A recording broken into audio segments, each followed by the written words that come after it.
Bonsoir, la ville de Kinshasa abritera ce mardi 25 octobre 2022 sur invitation du président de la République, Félix-Antoine Tshilombo Tshisekedi, président de l'exercice de la communauté des États de l'Afrique centrale. C'est en sigle la deuxième session extraordinaire de la conférence des États gouvernement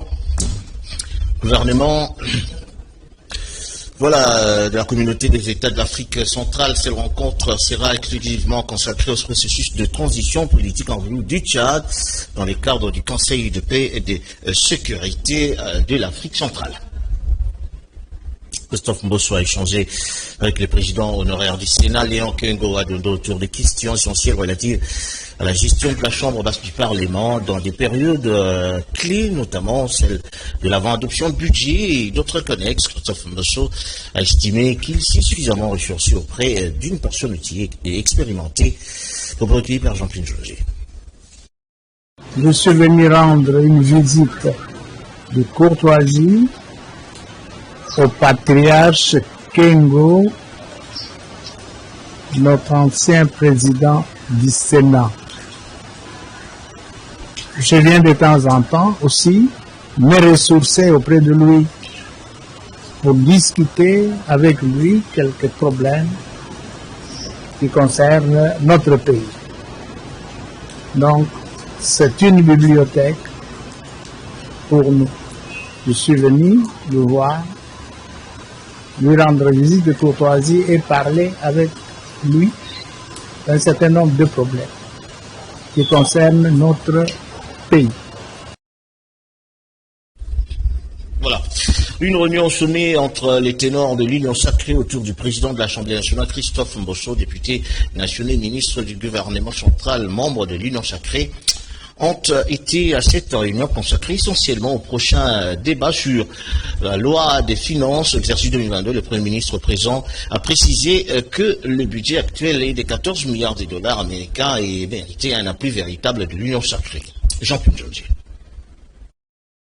Poursuivant sa mission de préparation de l'opération d'identification d'enrôlement des Congolais résidant à Ottawa au Canada, le rapporteur adjoint de la Commission électorale nationale indépendante a animé un cadre de concertation avec les Congolais vivant dans ce pays le mercredi 19 octobre 2022. C'était dans la salle de conférence de l'hôtel Ramada Plaza. Au cours de cette rencontre, Paul Moïndo Moulemberi a fait l'état de lieu du processus électoral en cours en République démocratique du Congo, tout en donnant des explications sur le comment va se dérouler cette opération, en précisant que seuls les Congolais détenant la nationalité congolaise ont le droit de voter. S'en est suivi le moment d'échange entre la communauté congolaise et résidant dans ce pays et les animateurs du jour. Même exercice avec les Congolais résidant à Montréal. Cette rencontre a eu lieu le jeudi 20 octobre 2022 dans la salle Providence. Le rapporteur adjoint de la centrale électorale a au cours de cette activité axé son exposé sur l'opération d'identification et d'enrôlement des Congolais résidant dans ce pays. Paul Moïndo Moulemberi a précisé qu'il est impérieux de reconnaître désormais le droit de plus de 65 000 Congolais à voter et son importance pour le développement de la République démocratique du Congo. Voilà, comme l'avait remarqué M. Valévy Tambézone, c'était donc l'élément de la CENI par rapport à l'enrôlement et identification des électeurs au niveau du Canada. Voilà, on parle maintenant de la centrale électorale qui a lancé à Kenge, dans la province du Kwango, le test de recrutement des agents temporaires chez là en prélude de l'opération d'identification d'enrôlement des électeurs qui doit commencer au mois de décembre. Dans la catégorie du personnel qui sera recruté, il faut dire qu'il y a des formateurs électoraux provinciaux, les points focaux et les opérateurs de saisie. Allez, nos reportage.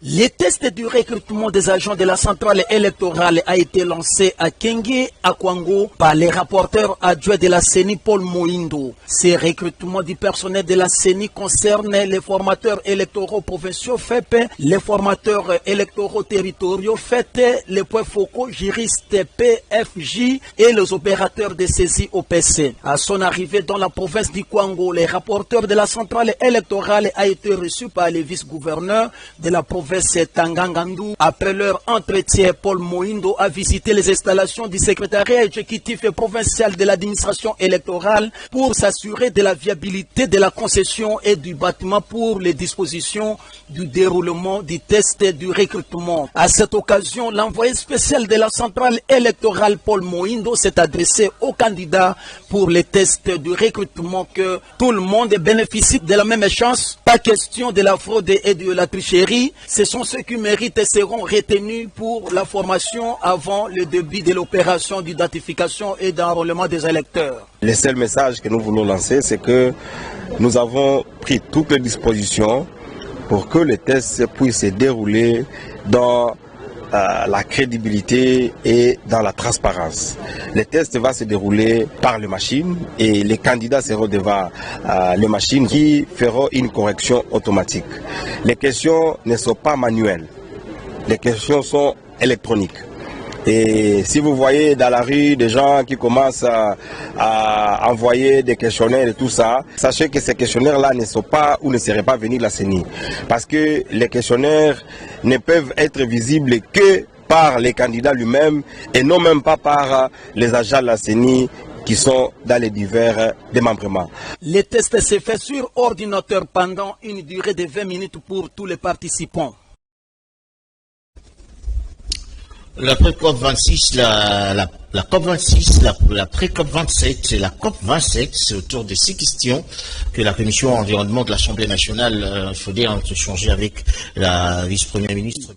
Ces assises qui se sont déroulées du 3 au 5 octobre de cette année par la de la Commission, M. Mbouyi et Véamba dans ce reportage.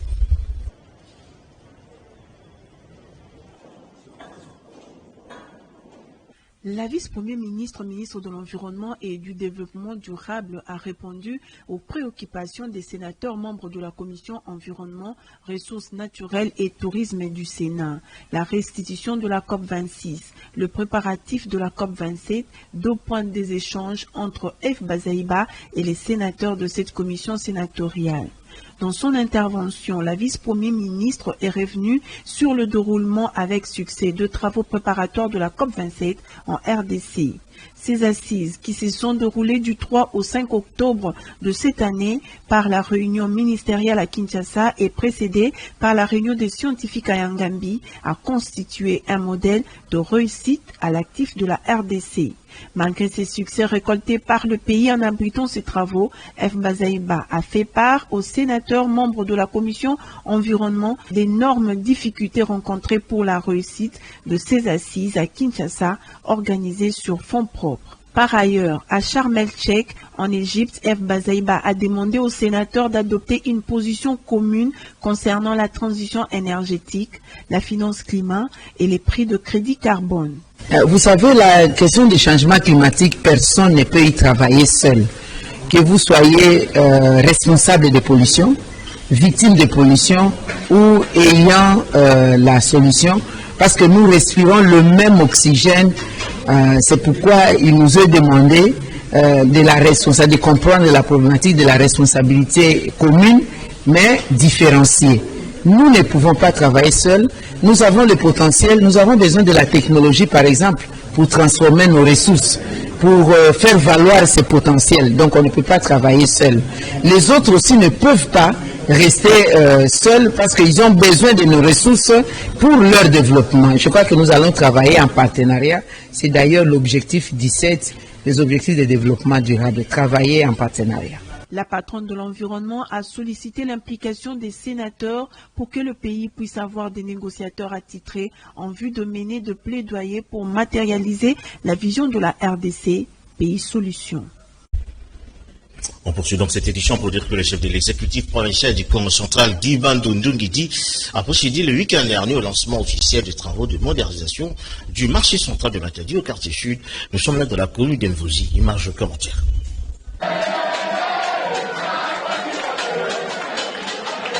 Au nom de la population, le maire de Matadi et la coordination urbaine de marché remercient de tout cœur le gouverneur de province pour la modernisation du marché central de Matadi.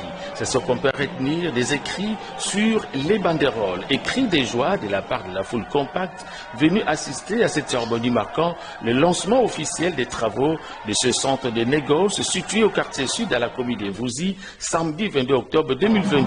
Pour Maître Patin Zouzou Makengedi, autorité urbaine qui a présenté l'historique de ce marché, construit en 1979 par Zouzou Mbombo et réhabilité en 2008 par Simon Floribert Mbati Batia, l'heure est venue pour sa modernisation.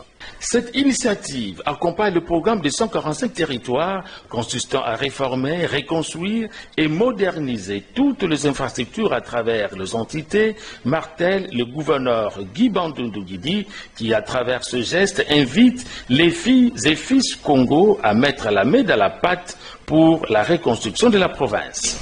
Chef-lieu, il y a province, il y a Makasi, Neti Congo central, et Koki Kozala n'a pas si beau été. Yango n'a pas projet na biso nyonso totiaki projet ya marché central na ba projet ya liboso pona soki toza na marché central ya boye et qu'on permettre ba investisseurs ba ya kopesa ba na mboka busala ezali boye. Mais aussi avec un marché central comme ça nakanisi que moi na nyonso Matadi ya kozala fier ya kozala matadien ezali boye. C'est l'entreprise Mango International qui a la charge d'exécuter les travaux pour une durée de 8 mois dont le financement est du gouvernement provincial. Peu avant de signer les livres d'or, l'autorité provinciale annonce les travaux d'assainissement de voirie urbaine avec l'OVD pour lutter contre l'insalubrité dans la ville portuaire miroir du Congo central. C'est sous les applaudissements de la population que le docteur Guy Bandundu Guidi, gouverneur de province, quitte cette partie de la ville de Matadi. On poursuit donc cette édition pour dire que la bataille des Tamugenga à quelques kilomètres de Bunagana entre les éléments de FARDC et les ACM 23 aura été une bataille stratégique pour l'armée de la République démocratique du Congo qui entend la communication officielle des FARDC. Le repli des militaires congolais est motivé par l'approche de la sauvegarde des vies humaines eu égard aux positions des rebelles M23 qui ont envahi les localités habitées par la population. Extrait de cette communication par le porte-parole de FARDC, je veux dire, le général de brigade Sylvain Ekenge Boumoussa Ifomi, pour recueilli par Jean-Pierre Jonger. Les forces armées de la République démocratique du Congo portent à la connaissance de l'opinion nationale et internationale que, malgré la bonne foi et la volonté de son Excellence, Monsieur le Président Félix Antoine Tshisekedi, de trouver des solutions concertées dans la guerre d'agression imposée par le Rwanda à notre pays, les forces de défense du Rwanda, sous les couverts du M23, ont lancé depuis jeudi le 20 octobre 2022 des attaques sur les positions des FARDC sur l'axe Rangira-Wanguba-Tchengerero. Après avoir essuyé des revers sur cet axe où elle croyait s'emparer facilement de cet important tronçon routier en vue d'empêcher le ravitaillement des forces loyalistes, une autre offensive a été lancée sur l'axe Tamugenga où les affrontements se poursuivent. Dans l'ensemble, nos hommes se comportent de manière exemplaire sur le terrain et les forces loyalistes continuent à fixer l'ennemi. La situation est sous leur contrôle dans tous les fronts. Ces attaques ont mis fin à la calmie qui s'observait dans le théâtre des opérations, provoqué des morts inutiles et entraîné la souffrance de nombreuses personnes déplacées qui fuient les combats. Au total, un civil a été fauché par les bombes rwandaises et 5 autres personnes blessées dans l'axe Rangira-Wanguba-Tchengerero. Dans l'axe Tamugenga, 3 civils ont été tués et 35 autres blessés, dont les enfants à Nyabikoro, près de l'hôpital. Les forces armées de la République démocratique du Congo rassure la population de leur détermination de répondre avec vigueur à ces attaques, de défendre l'intégrité de notre territoire et de protéger la population jusqu'au sacrifice suprême. La ville de Kinshasa, capitale de la RDC, complètement dans l'eau. C'est après la pluie torrentielle qui s'est abattue sur la ville. Aucun coin de la capitale n'a été épargné. Cela se justifierait par le manque des caniveaux, problème dont on souffre toutes les communes de la ville de Kinshasa. Les maisons, les avenues, les quartiers, tous submergés dans l'eau. Les détails dans cet élément.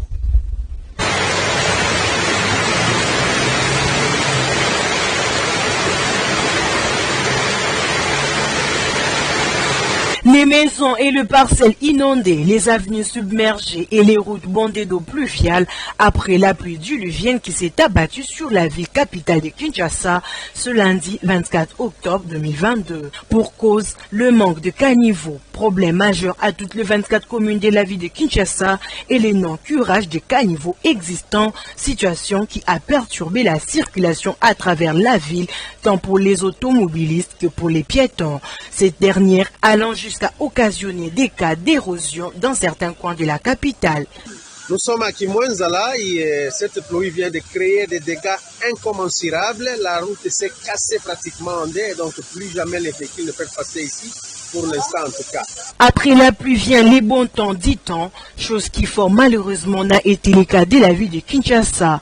Elle était néanmoins une occasion de plus qui nous a rappelé l'état insalubre de la ville de Kinshasa, où l'on pouvait voir des bouteilles en plastique planer sur ses eaux. Le gouverneur de la ville-province de Kinshasa, Gentini Ngobila, est convié de prendre ses responsabilités en main.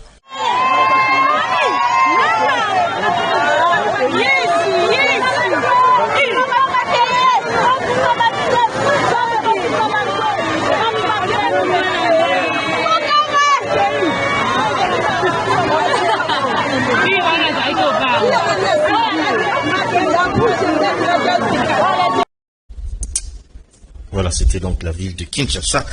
Hier, après la pluie diluvienne, la section d'un câble dans la Société nationale, de la Société nationale SNEL, je veux dire, dans le quartier Manantounou, dans la commune de Siembao, sous la forte pluie qui est survenue hier dans toute la ville de Kinshasa. Les habitants de ce quartier lancent un cri d'alarme aux autorités compétentes afin de trouver une solution adéquate.